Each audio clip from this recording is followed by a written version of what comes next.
live and direct from anywhere in the world. It's The Kelley Show with Dr. Kelley Mondesire.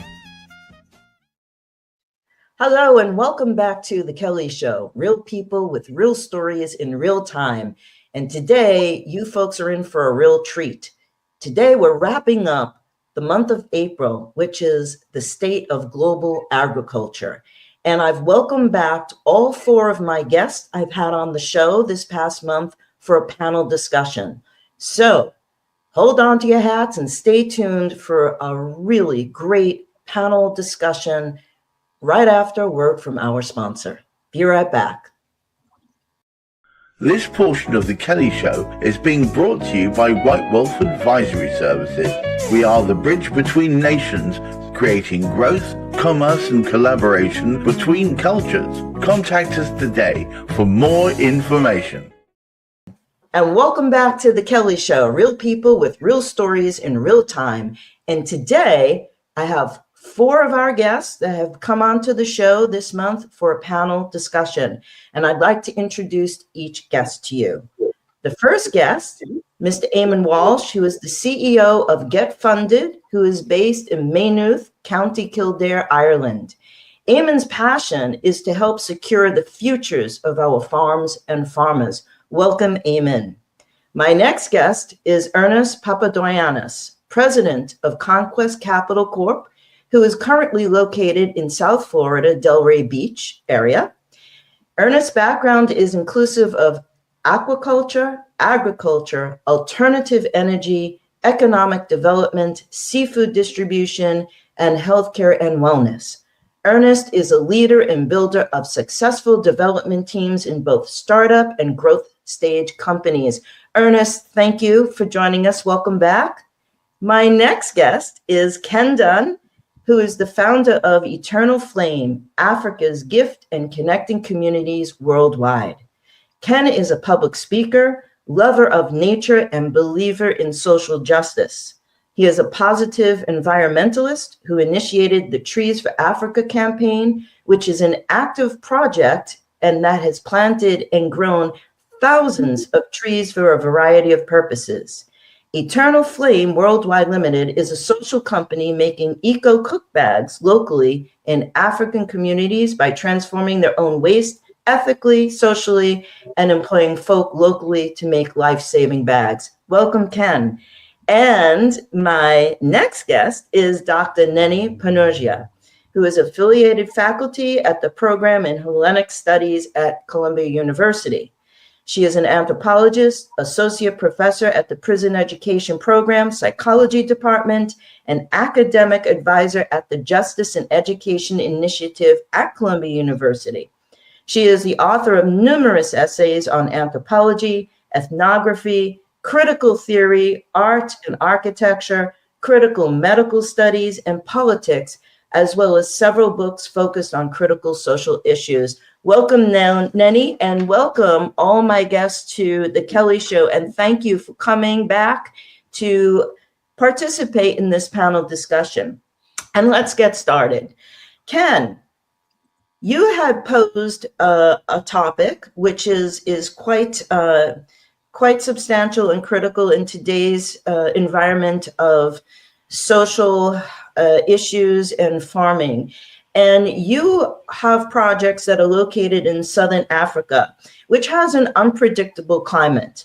Now, what is your perspective, and I'll open this to the panel, on how to farm smart with an unpredictable climate, particularly from your Southern Africa perspective? I'll open the discussion to you, and folks, we have 10 minutes for this topic. Take it away, Ken. Yeah, thank you, Dr. Kelley. I mean, what we find is the rainfall is not predictable any longer, and therefore we get fairly violent rainfall events, which we've actually got to measure and we've got to manage, and so farming smart by actually zero tillage, by actually covering the soil with a cover crop, we've found to be really, really helpful. So we've actually companion planted grazing vetch with the maize crop, The grazing veg, which is part of the pea family, spreads completely over the soil. It's nitrogen fixing, so it actually blocks out the sun and the wind from desiccating the soil while fixing nitrogen, and it actually supports the growth of the maize. So companion planting, conservation agriculture is the way forward. Any views on that, folks? I think if I can come in on that, Ken, you're right in what you're saying with regard to companion planting and that, and cover crops and all of that. And you and I have spoken about this, but from my perspective, I see a solution to the we'll call it the irrigation problem, to the unpredictability of water and all of that. I see a solution on the horizon from a tech point of view in some technologies that are coming on stream and some that we're involved with, right? Mm-hmm. I see another challenge, as often is the case when you have a solution, it creates a new challenge. And this has always been the challenge in innovation and technology in terms of agriculture, is the distribution of that tech. In actual fact, the technology is there, right? It is actually there. We're on the cusp of some of it, but it is essentially there.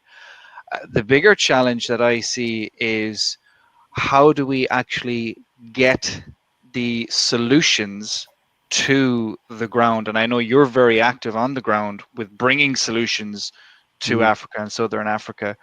So I from my perspective, in terms of what we're doing day to day, the challenge I see is actually, I can see the solutions, right? The challenge is, how do we get them down there? Yeah, I mean, one of the things that we're working with, very different groups of people. Some are commercial farmers that are really struggling with wind erosion and the soil just disappearing, and that's where the cover crop is really helpful.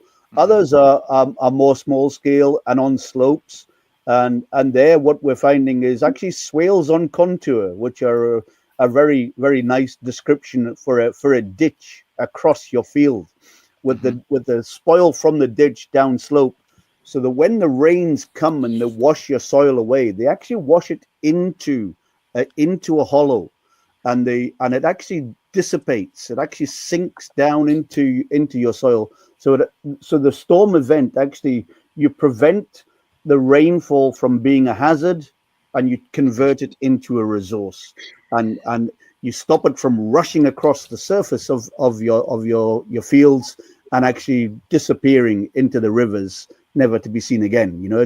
And so soil conservation is very, very huge in Southern Africa, particularly when we've actually got drought events and your soil is desiccated.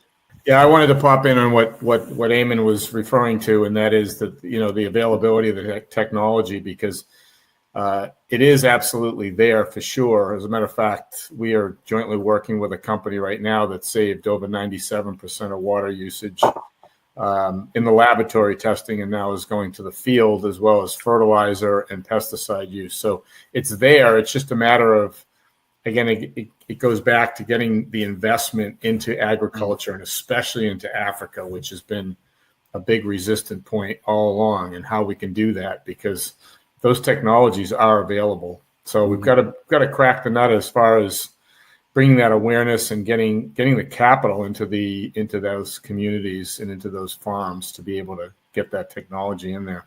And a lot of it isn't that expensive to actually buy. It's just a matter of getting the commitment to do it. Can I ask something which might appear to come from a different location? But what are the primary hindrances? What are the primary points of resistance to getting that on the ground? Who resists that? Why is it so difficult to get that on the ground? Well, the thing we've struggled in terms of raising capital and funds for Africa as a continent, right, inclusive of Southern Africa. From my perspective, and Ken, you'll have a more boots on the ground perspective on this than I will have, but from my perspective, very often it's the investors and it's the funds themselves that seem to be resisting investing into Africa, and that comes from my opinion, and this is my opinion, right? This is a perspective, right? But I see it as that comes from a legacy of a period in time where investments where it was not safe at all to invest in most parts of the African continent. Be that because of corruption, or be that because of unstable markets, or be that because of whatever else. But there is a legacy there. There's a trust issue within the legacy of investing in Africa, where still Western investors, there's a lack of trust within the continent. It's getting better. It is getting better. We're seeing some offices open in London now, for example, over the last number of years, that are dealing specifically with African investments. But that, to me, is still a big resistance for Western investors. Eastern investors seem to be more open to Africa for sure. But Western investment, that seems to be a big issue, is the actual funds themselves, and that lack of trust that still exists there. But Ken, I know you'd have a different perspective from boots on the ground, possibly, but that would be my... Well, no, I mean, I echo your comments about the East, being prevalent across the African continent, and opportunities are very much there. I'm very interested in Ernest's talk in a moment also, because actually I actually see carbon credits as being part of one of the way forwards as well, particularly with biochar, and actually the production of biochar and the introduction of biochar into the soils to actually make the soils more absorbent. Again, with this storm rainfall, a compacted, desiccated soil, the rain just shoots off the surface and it becomes a problem.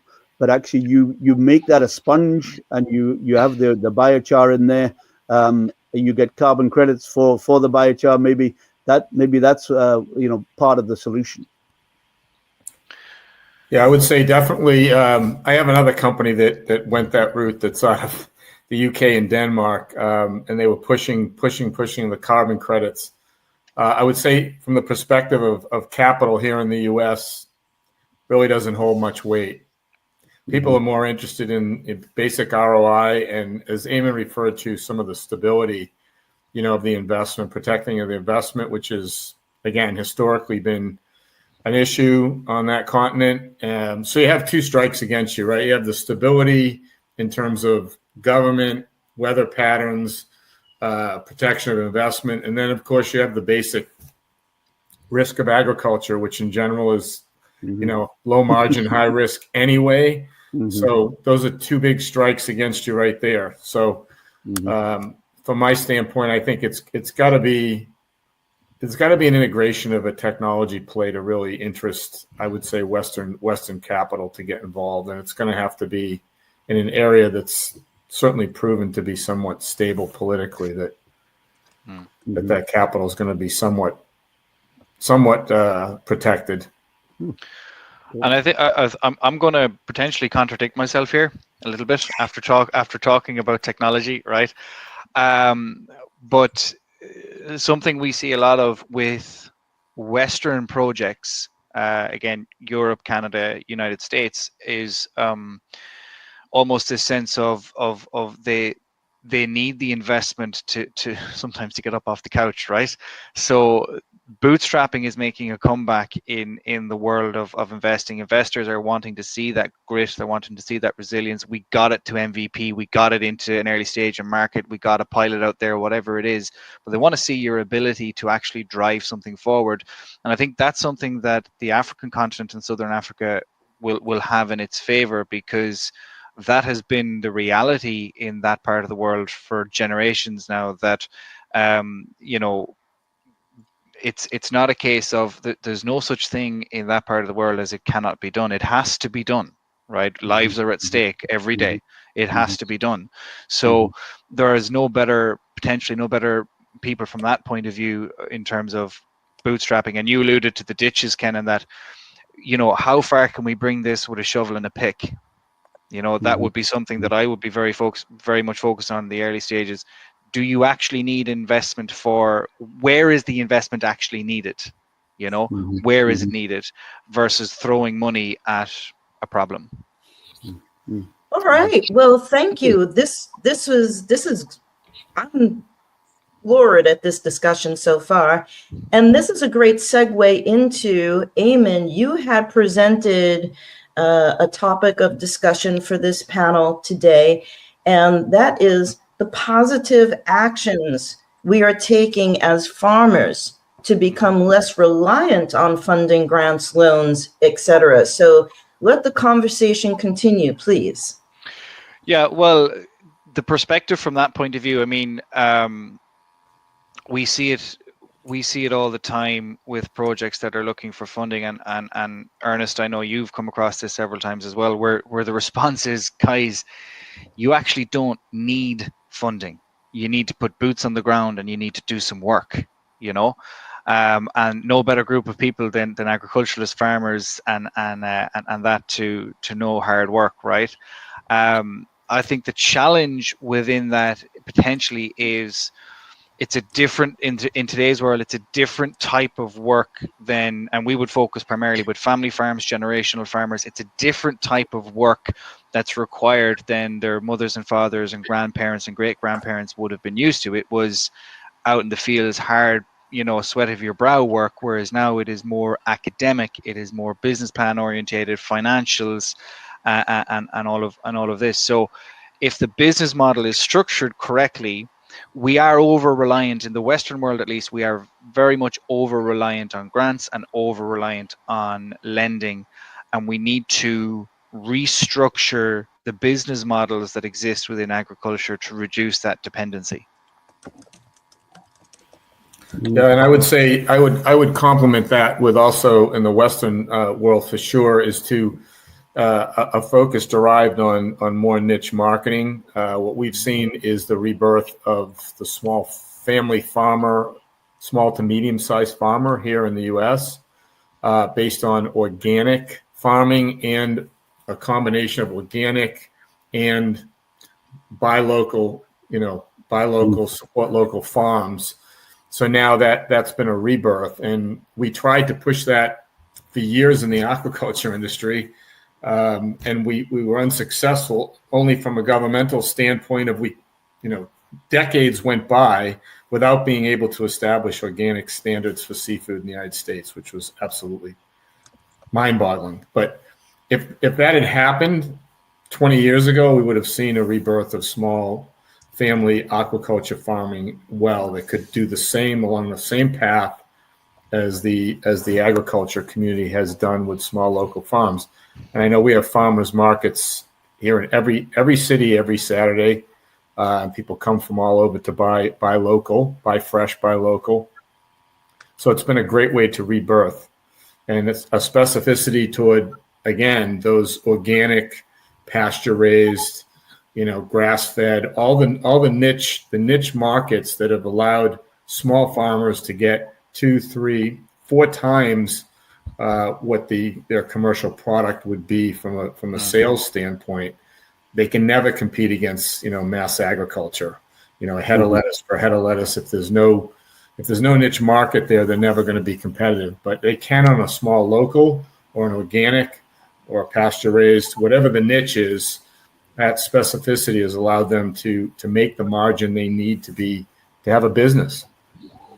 But isn't there also another problem added to this? I mean, organic agriculture actually has become viable only since big corporations decided to enter into organic farming, right? I mean, we did not have or dairy production.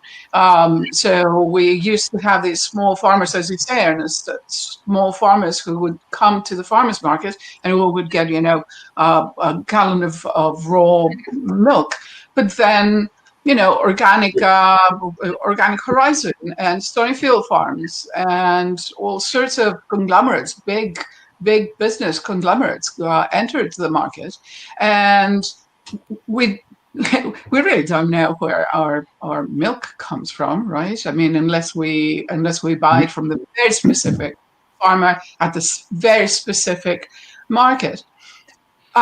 Which to me actually brings up another related question, which is really the way, the distance that food travels in order to get to our table, right? So the United States, I think, with NAFTA, trained farmers in Mexico, in Canada, in other Southern American countries to start and engage in organic farming. Then we all came up with the question of distance and local production, and right. So there was a disconnect that was created between the strawberries and the tomatoes that come from Mexico and the tomatoes that come from New York, right? And so there is a very different food landscape that has been created, at least in the United States, over the past 30 years, that involves the new technologies, but also the new monies that go into agriculture, which, and I will finish with this, which to me resembles the European market, the European, the EU food production, right? And the ways in which food production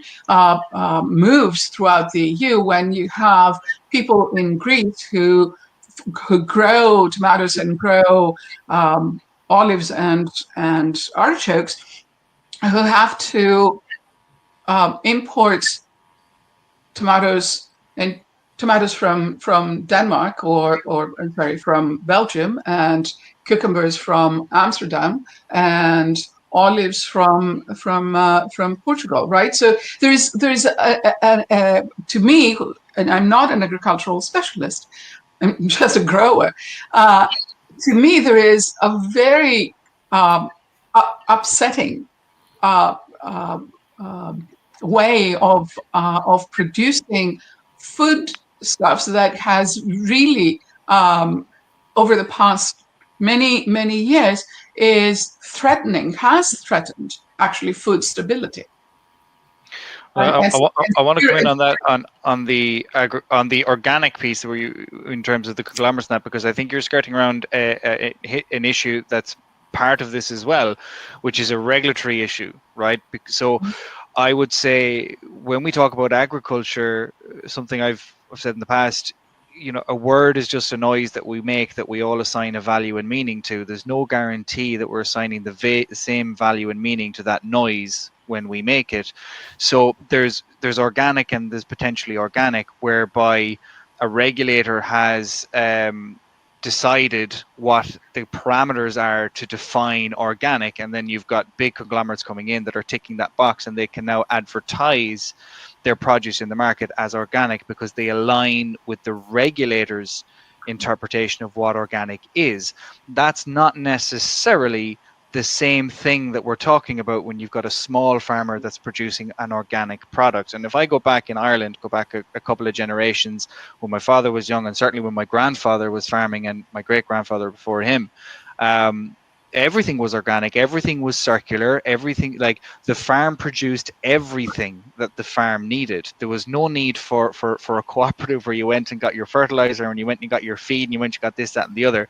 The farm produced everything that the farm required to operate, and regulation over time has made it nearly impossible to achieve that, right?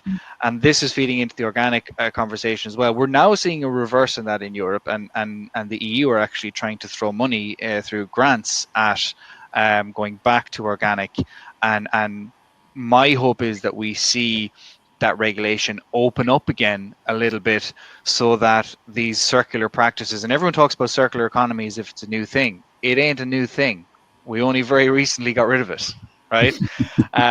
So I'm hoping that we're going to see a little bit of deregulation, a little bit of loosening from that point of view, so that we can bring in some of the old practices that were circular. And back to what Ernest says, we can actually produce a quality organic produce for a niche market that I would say is distinct and different from the organic produce that the big conglomerates are putting out there. Well, that's a good point. And the other thing is, from having a hydroponic facility that we were organic, you realize that there are so many loopholes in regulation, getting back to that, to what organic is. If I don't have this chemical, then I'm allowed to use this one. And so when you grow, tomatoes in Mexico, you have to wonder, what's being used on that crop? You have no idea, right? And the other thing, getting back to your point, Nenny, is shipping a product from Mexico, and I know this firsthand because we shipped product. You have to pick it when it's green, and by the time it ends up on your plate, it tastes like cardboard. And I think that's why a lot of people love the local farms, because they can pick it yesterday or the day before and sell it on Saturday, and you're buying it and it's fresh and it's ripe and it actually has flavor. I look at some of the strawberries and tomatoes, they have absolutely zero taste. And when I had my fish farm in Florida City, Southern Florida, we used to see the trucks of tomatoes, big open containers of tomatoes coming on the truck, and they literally fall off and bounce 3 feet in the air because they were as green as grass and as hard as baseballs. And that's when they're being picked, right, and gassed and sent across the country. And by the time you get them, they are absolutely tasteless. This is true. There's an expression, there's nothing like a mother's love and a homegrown tomato. But segue to Ernest, you presented a question of, and amazing how this conversation is flowing today, how do we make agriculture and aquaculture investable in the 21st century and beyond? So take it away. Yeah, so I pose that question because it's, the tradition we go back to with agriculture is a generational industry that's passed on, father to son to grandson, et cetera. And it's a lifestyle industry where people covet getting their hands dirty and long, hard hours in the field. Historically, now we've moved to a lot of mass farming. But on the economic side, it's always been, again, low margin, high risk business, and people did not do it to get wealthy or make a big return. They did it because they loved the lifestyle, as hard as it was, and the gratification of growing something to maturity. And I felt that when we had our fish farming operations too, that you take something that's, an inch and grow it up to, to 2 pounds, and it has a satisfaction level. But what I've seen in the capital markets is obviously, and this is more in the United States, but the capital money that's gone into agriculture and aquaculture has been very, very strongly tainted on technology based. And so I'll give you a perfect example, and that is vertical farming. So vertical farming, VC capital has been, from 2019 to 2023, in just 5 years, they put $6 billion into vertical farming. And they've gotten very, very small, if any, returns off of it. I think there was 14 companies that raised over $100 million. So the capital markets are very, I hate to say this, but they're very impulsive in terms of very trendy, following the trends. So I would always argue that it's best to try to incorporate what you're doing or into those trends in any way that you can. And I'm not saying to change a business model totally, but if you can input those technologies that make it a more sexy investment, you'll attract more capital. And, they've invested, the VC market's invested over $50 billion into ag tech. And if you look at that compared to straight agriculture, the discrepancy is absolutely massive. So that tells you where the money is going. So Ernest, can I just jump in there and just ask about, diversification away just from food, and of course food is vital, but actually, I've been raising interest in an investment in fiber from some of the work that we're doing, some of the stuff that we're growing, and also actually I'm working with the Batwa in Uganda, and we're actually growing medicinal plants on the forest margin there, which is high value. It's very niche. I know it's not mainstream. What are your thoughts on that one? Goes back to what I said before. You're absolutely playing in the strong point of a niche product, right? It's no different than a grass-fed beef or an organic carrot or a locally grown head of lettuce, right? So yes, I would say that's excellent. But I guess my point, if I didn't get to the whole thing, was that if you have a farming operation and there's any way of pulling in some of these technologies, either from a licensing mode or a JV mode, anything you can utilize in your farm to make it less risky, shorten the production, cheaper product, better product, whatever you can use in that, using less water, it makes it more attractive to capital, because the reality is that VC capital wants to go into tech, at least in the US. That's where the big money is. So it's not to say that we can't grow the food and it all has to go into tech, because at the end of the day, tech's not worth anything unless the farmer buys it, right? We can have all the fancy gadgets we want, and if the farmers don't buy them, then there's no money to be made.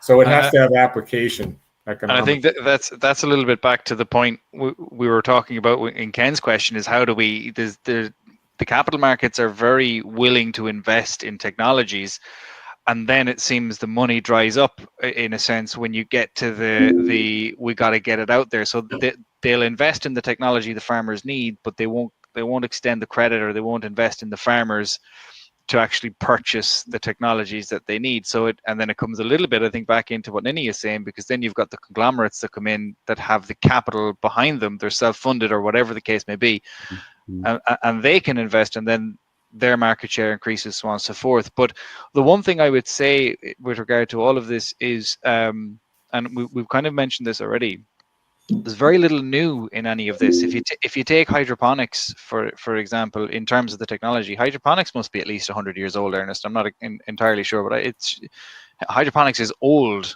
technology. It's 2,000 years old. Yeah. It's correct. Actually, you're right. Yeah, it is. It's very, very old technology that has been picked out and revived in modern times. So to me, there's a deeper question when you see a market and you see an industry and society picking up on technology that's 2,000 years old and going, okay, let's tweak it here, let's bring it up to modern standards, modern engineering, blah blah blah blah blah, so on and so forth.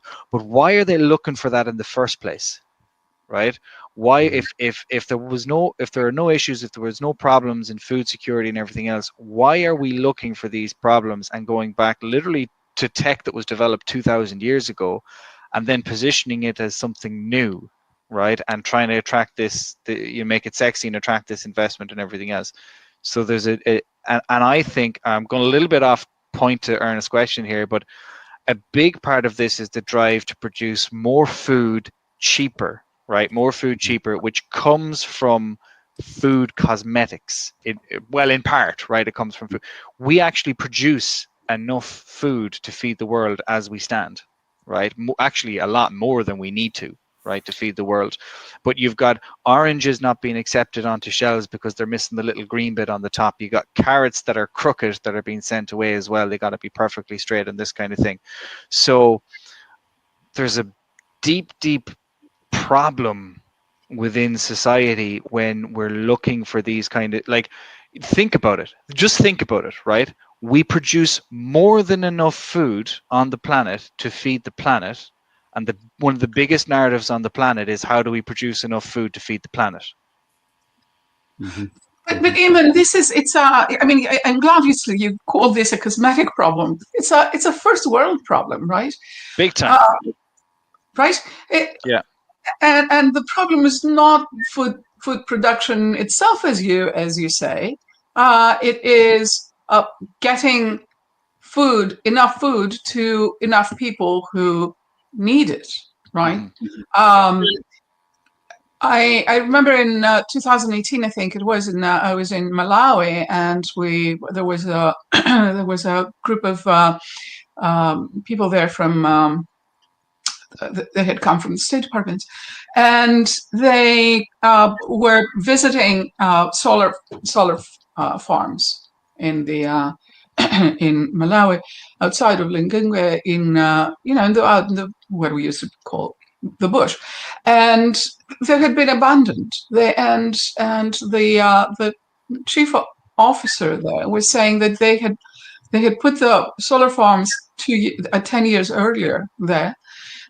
They had trained people how to maintain them on the agreement that 10 years they would just turn the solar farms over to Malawians, right?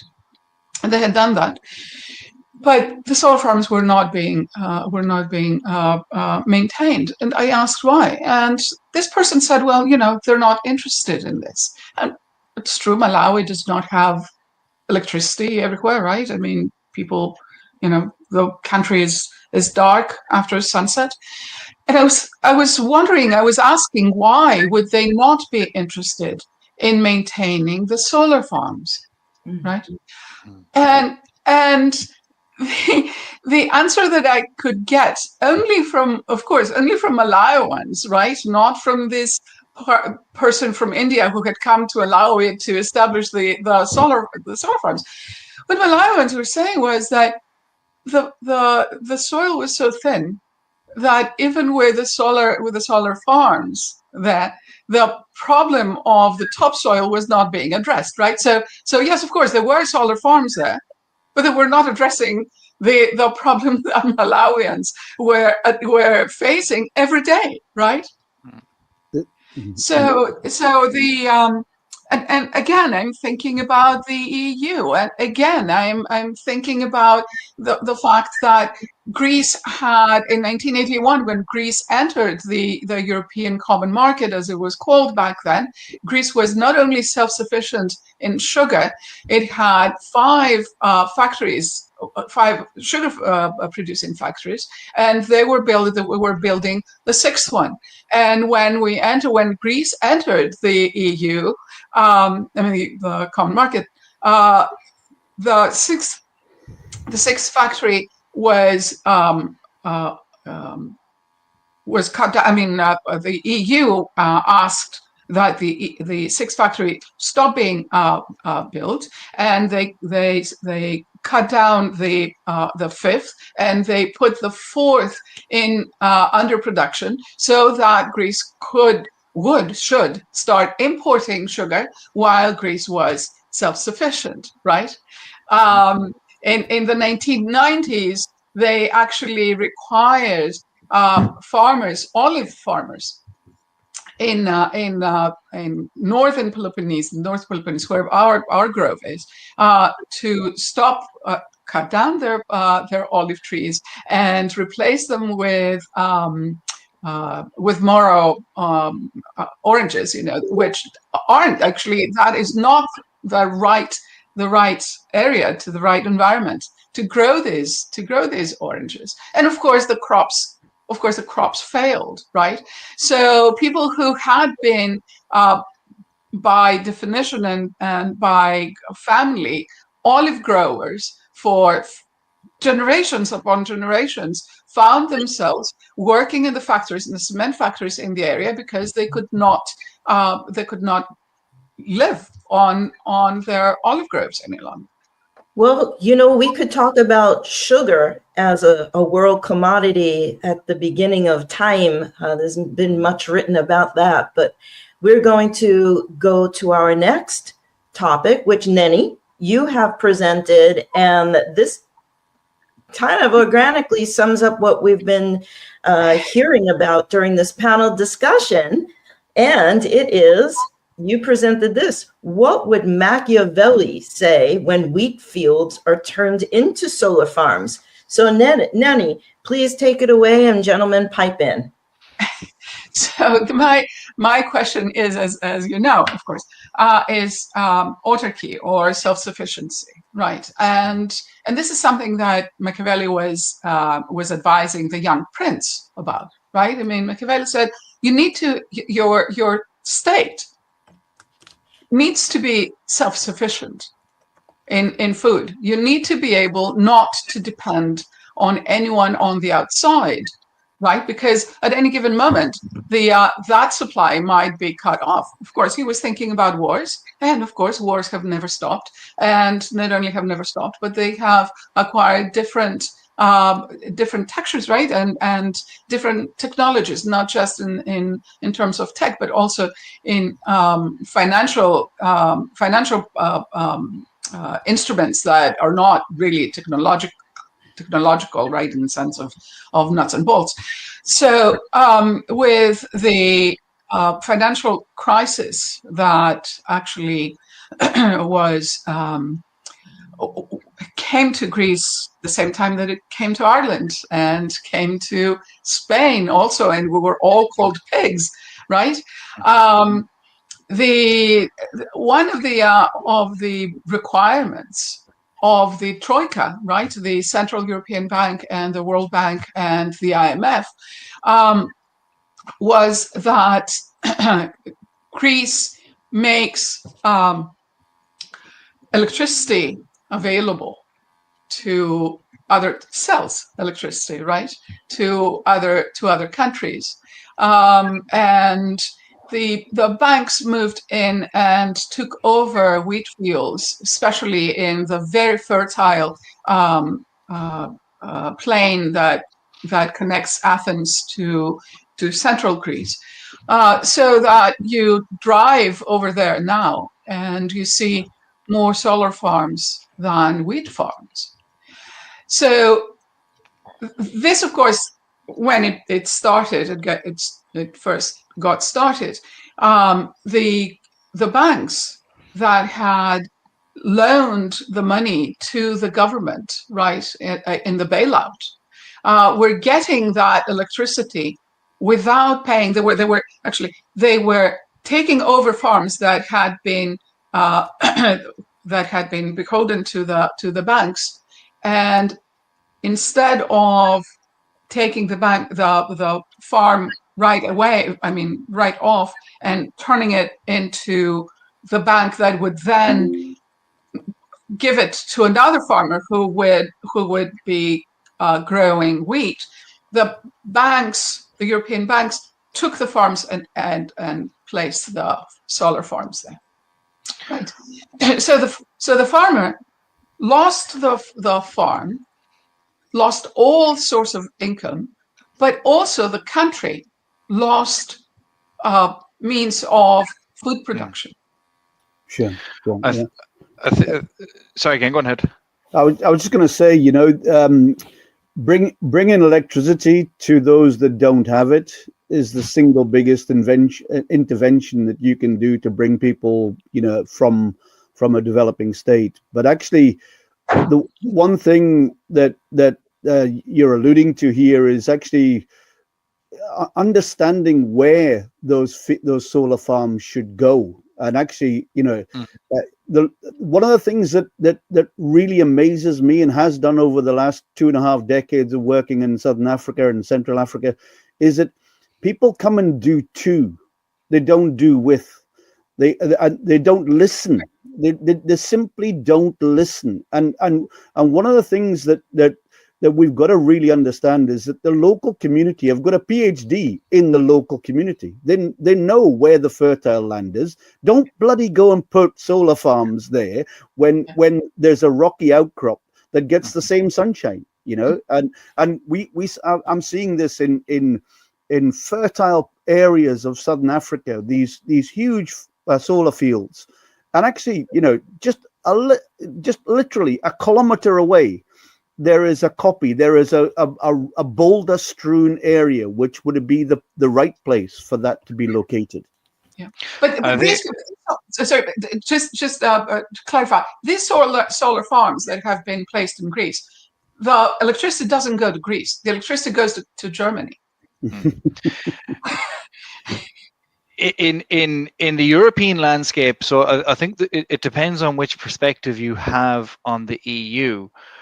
You from an outsider looking in, you could look at the EU as a consolidated, almost like a nation, kind of like the United States, where you've got a bunch of states that, and they're under a federal government, right? And it's very united, and it's the United States. From the outside looking in, I think you could look at the European Union as something similar to that. And when you look at it through that lens, you kind of go, okay, well then, yeah, Cyprus makes this for Europe, and Ireland makes that for Europe, and Spain makes that, and Italy makes this, and so on and so forth. But that's not what Europe is, right? Europe is a collection of independent states, right, that should be striving for their own independence and security and everything else. Now, in terms of solar farms replacing wheat fields and that, my outlook on this is the first thing a farmer should be farming is food, right? The second thing they should be farming is energy. And the third thing they should be farming is building materials. But back to what both of you said with regard to the solar plants, and as Ken said, you don't put the solar farms on the soil that's good for growing your cereals or good for growing your whatever. On our farm, we've looked at doing solar, and exactly as you said, Ken, we looked at doing it on the big sheet of rock that is not good for much else than maybe raising cattle or sheep, and we've loads of other places we can do that.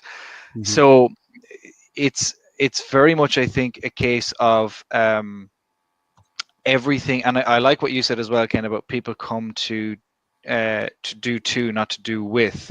And I remember in Zambia, nothing to do with farming, but a famous case of when I was down in Zambia, there were a load of mosquito nets brought into a community to cover the beds because they noticed none of the beds had mosquito nets. So the locals turned them into, because they were white, they turned them into veils for wedding dresses and fishing nets, right? Because believe it or not, after living there for a couple of thousand years, the locals knew how to deal with the mosquitoes. So we have this tendency to look at others, be it people looking into the EU and assuming we're all one big thing, or be it us looking into Africa and assuming, we tend to look at others and go, oh, we know better, we know what to do here. And no, you don't. You have the bag of tricks that's needed, but you don't know where to put it, and you don't know what to do with it within that ecosystem. You know. I think it's the same. It's the same old adage that you have. You know, these are political decisions that are being made, and not necessarily economic ones. I mean, I look at the subsidies we've had here for sugar for 100 years, and it's in milk and every other product, when there could be other forms of agriculture being utilized there. So, yeah, and I think the other thing, this march of progress, as we call it, you know, what are we losing along the way? It is really interesting to go and listen to the elders in the Batwa community about the medicines that they use every day of their life, and they've been evicted from their ancestral home, you know, because a national park has been designated, and we're wanting to get tourists into this area. But actually, you know, what are we losing with this march of progress? It's a really interesting one. But national parks are there to maintain biodiversity, right? Yeah, well, I mean, yeah, I've come across the same thing in Africa as Ken is talking about there, and in theory, in theory, they're meant to be exactly that. But when you drive, and some of those parks, I mean, I remember visiting one a number of years ago, and it was bigger than Ireland, you know, or it was, you know, nearly the size of my country, you know, and everyone that lived there for generations and generations and generations now has to move to the edge. Entire villages, entire towns, entire communities have to be taken off that land and moved to the edge. And you bring in, and and Ken, you'd be more in tune to this than me, but so correct me if I'm wrong, but the joke in a sense is the people they moved off the land knew better how to preserve the land than the people that took over. Yes, indeed. And what you have in this context, the national park that I'm talking about is in Bwindi, the Impenetrable Forest National Park. What you have now is you have, you know, massive numbers of visitors coming in to go gorilla trekking, and actually you've got pathways through there the indigenous plant. We've actually gone and harvested some of the species and actually created our own pocket forest pharmacy alongside, just outside the national park, to conserve the way that the Batwa have lived for generations and generations, and in harmony with nature. And this is what we're kind of losing, this connection with Mother Nature, and how we need to look after her and she'll look after us. Well said, Ken. I just want to add, as we start wrapping up this episode, which has been an incredible discussion, that in my observations, and I'm no expert, I find that war, politics, social issues, and economics are factors that all come to play in the cost, whether it be financial or personal costs to people all over the world, in terms of how they put food on their tables and in their stomachs. And how we feed the world is so important going forward. And in today's world, with everything that's going on, I don't know. I don't know what the answer to social, climatic, and human issues will be going forward. I think the world needs to get together and find a way of feeding us all in a sustainable fashion that not only feeds everyone, but also provides a roof over everyone's house, yes, their heads, and provides a means for a sustainable and well-being for everyone. I don't know that I'm saying this the way I'd like to, but any last words, sentences for everyone here? Ken, can I just, at the risk of annoying any farmers that are listening, I think it would be wonderful for us all to actually take our part and actually growing our own food in our own doorstep, whether that be vertical, whether that be in a yard, in an allotment. But actually, one of the very powerful things that we've done with a charity that I run in Africa is actually keyhole gardens. These are 3-meter circular gardens right next to the homestead. Water retentive, shade netting, windbreak. You're growing food on your doorstep, fresh food on your doorstep. There's nothing better. Right? It's like the old-fashioned Victory Garden from World War II. Actually, I've put an almond tree, pomegranate trees, an olive tree, dates, key lime, Meyer lemon, and figs, rosemary, lavender, and herbs on my property, and along with hydroponic lettuce and tomatoes. So there you go. Kind of getting ready. What I will say, Kelley, is we definitely still need our wheat, because that turns into and barley, because that turns into malt, and that goes into Guinness. Jeez, Le Pain Quotidien. I just can't get away from you, Irishmen. Well, I want to thank everyone for coming on to today's show and this incredible panel. I've learned so much, and quite frankly, although I'm the host of this show, after we put it together and air the show, I'm going to go back and review this discussion, because you are all global experts. Ken, you're back off to Southern Africa. Eamon, you're in the motherland and Ireland. Ernest, you're in Southern United States. And Nenny, you're off to Greece. And I want to wish everyone a wonderful, wonderful rest of the year. I hope all your projects come to fruition. And let's keep the conversation going. And folks, I want to thank you for viewing today's show. If you would like to get in touch with any one of these guests, they have had their own interviews this past month of April. Go back to the YouTube episodes. You'll have their contact information there. And I want to thank everyone once again.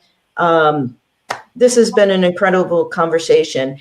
And going forward, we have the month of May coming up on the show. So Stay tuned. Subscribe today to The Kelley Show. We've got the contact information here to be a guest.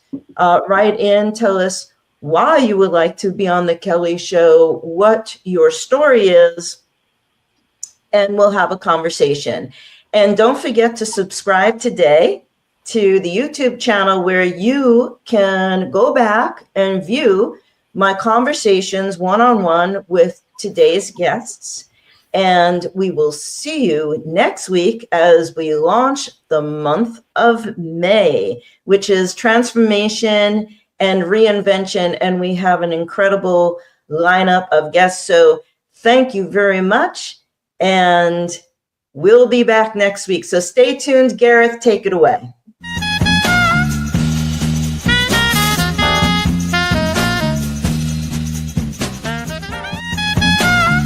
If you would like to be a guest on The Kelley Show, send us an email with your contact information, where in the world you are, and a brief description of the story you'd like to share today.